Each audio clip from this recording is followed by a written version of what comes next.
I didn't think saying the SEC was dead was a big thing. The Big Ten is clearly the best conference in football. It's not particularly close. What? The Big Ten's the best conference in college football, but not even that. It's not even close. Heck, get the F out of here.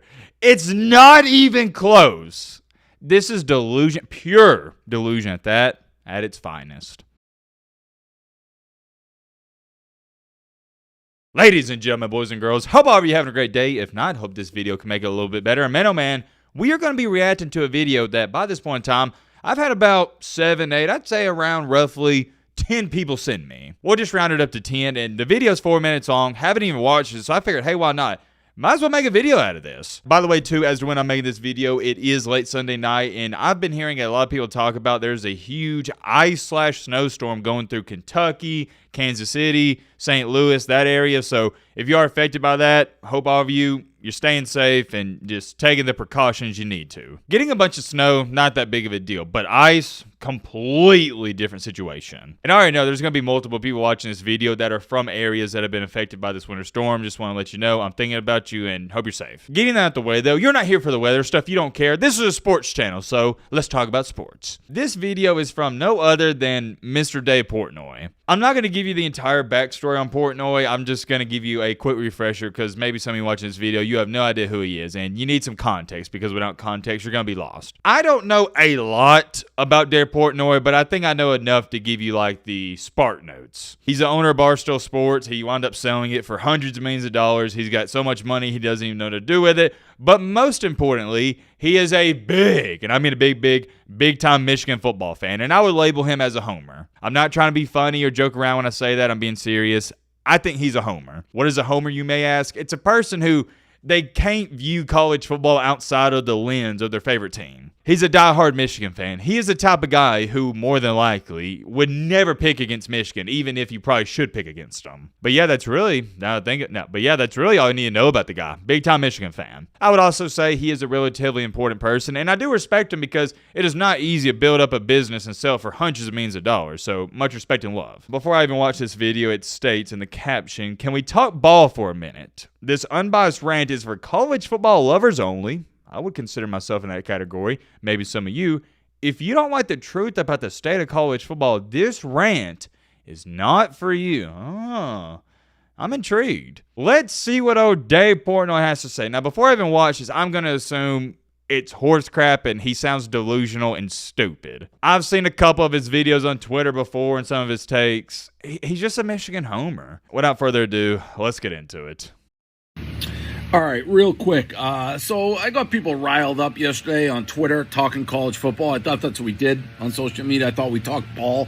But I said a couple things, and everyone's, coming at me. We'll start after Georgia puked on themselves and got dominated by Notre Dame. I'm like, the SEC is dead. I didn't even know that's a controversial statement. The SEC is 100% dead. Hi, bro. You see what I'm talking about? Does he understand? Well, here's the problem. He doesn't understand how stupid he sounds. The SEC is 100% dead?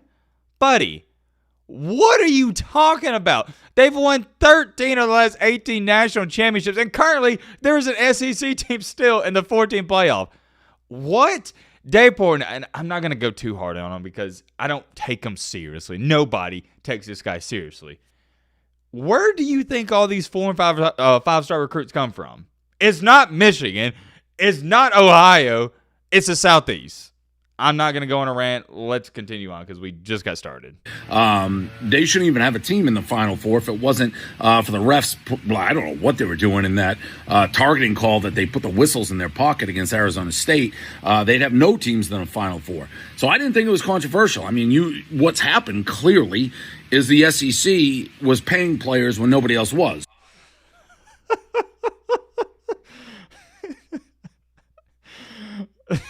Sorry, guys. What I think is so hysterical. I'm sorry.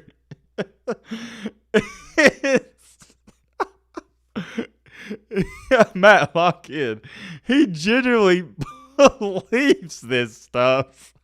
Like, when he's Oh, I gotta lock in. Him saying the SEC is paying players before it was like, dude, that's a joke that people say on Twitter. It's not actually real. Like everyone, even I've said, oh yeah, Alabama was paying players before. Come on, man. It's not for real. It's not serious. Now, did Nick Saban maybe give a couple players a Dodge Challenger, a Jeep? Yeah, I've been saying that ever since I was like, I don't know, since 2008, 2009, 2010, 2011, 2012. Nick Saban was giving these football players cars and whatnot, but that's because Saban owned a dealership. But nobody was paying people. Like, it happened occasionally, but he's trying to act like it was a regular thing. No, it wasn't a regular thing. So Alabama, the great Georgia teams, the old LSU with Burrow, they're just paying people. You see what I'm talking about? He just said that 2019 LSU was paying players. What? Joe Burrow, we didn't even know he was going to be that great heading into a 2019 season. I know they had Jamar Chase, Justin Jefferson, but one of those I can't remember was like a 3-star recruit. LSU in 2019 was not paying players. That is ridiculous. Now that NIL is here, it's even the playing field. Suddenly, these great teams from the SEC, they're gone. They're a thing of the past. So, again, I didn't think that was a controversial statement. Lane Kiffin, though, after Ole Miss beats Duke, tweets at me like, slow down. And he's on a rant talking about the SEC. You beat Duke. Like, that's the SEC's crowning moment, this playoffs or this bowl season, is Ole Miss beating Duke? I mean, come on. That just speaks for itself. There's a reason why Michigan put Nick Saban in an early grave, because he knew, all right, NIL is coming and I can't pay the players. So now Michigan is the reason Saban retired. Are you kidding me?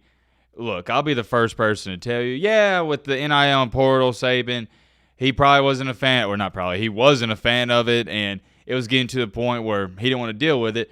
But also a main reason Saban retired, I don't know if some of you have thought of this or not, is because he's getting old. Like, we knew even before the transfer portal and NIL came out in 2016, 2017 that Saban didn't have that many years left. Come on now.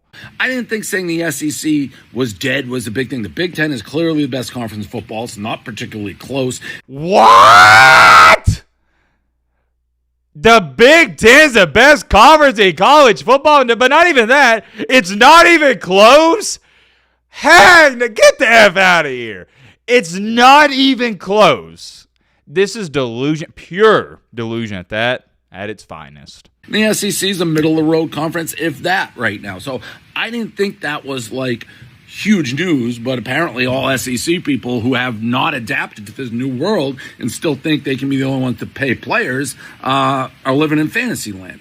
So that's one. Two, I just said the Final Four. I'm like, and it's probably related to the NIL and the fact that there's no super teams, that we have a mediocre Final Four. Mediocre, no great teams. Hopefully the games are good. And I know Ohio State, everyone's like, oh, Ohio State, they're so good. Ohio State, and there's no disrespect to them. I have nothing against Ohio State. People think I have vendetta with Ohio State because I went to Michigan.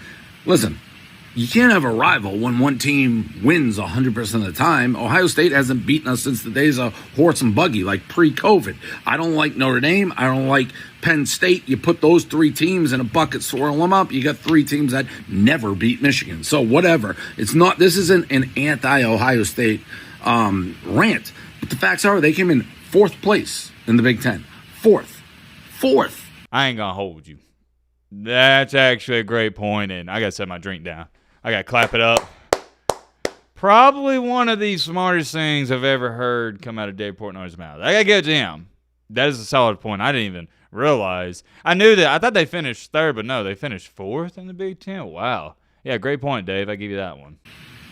Get it. New 12-team playoff, all these new things. But when is the last time we've seen a fourth-place conference? That's a middle-of-the-road team. By all accounts, Ohio State had a very disappointing, if not horrible, regular season. Couldn't win a big game, lose to Michigan again for the millionth time, but yet here they are. So, I mean, that's just a statement of fact. You look at past champions. Look at Michigan last year, undefeated.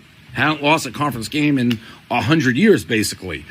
Beat Alabama, put Nick Saban in the grave. Like I said, that's a national champion. And yes, these past Georgia, Alabama, Clemson, LSUs, when they're paying players, those are dynasty teams. Okay. If you want to sit up here, I don't care if any of y'all in the comments want to say, oh, Alabama's paying players, even though Alabama's never paid players.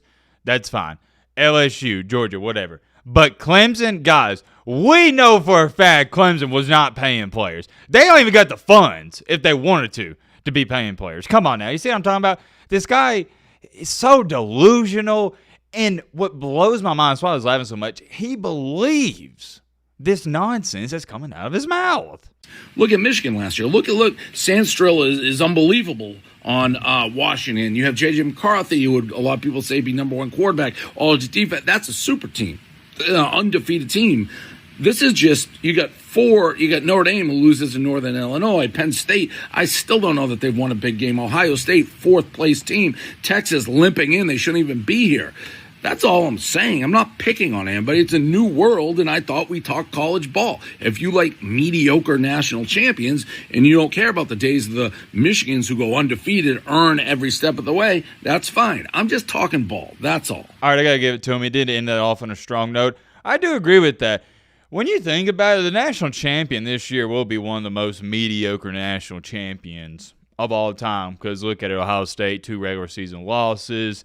Like he said, 4th in the Big Ten. Penn State, well, I'd have to clap it up to Penn State, but Penn State's not going to win a national championship. We know James Franklin, he can't win the big game. Texas, like he also stated, great point, Dave, limping into the national championship. Cam Scatterboo by himself almost beat them. Not looking good for Texas. Can Quinn Ewers play back-to-back good games? I have no idea. And Notre Dame, they're a extremely fascinating team to me, because out of all the 4 teams, I'd say Notre Dame, if they win the national championship, would feel like the most national champion, right? But, and you know where I'm going with this, that loss, oh my goodness, Northern Illinois.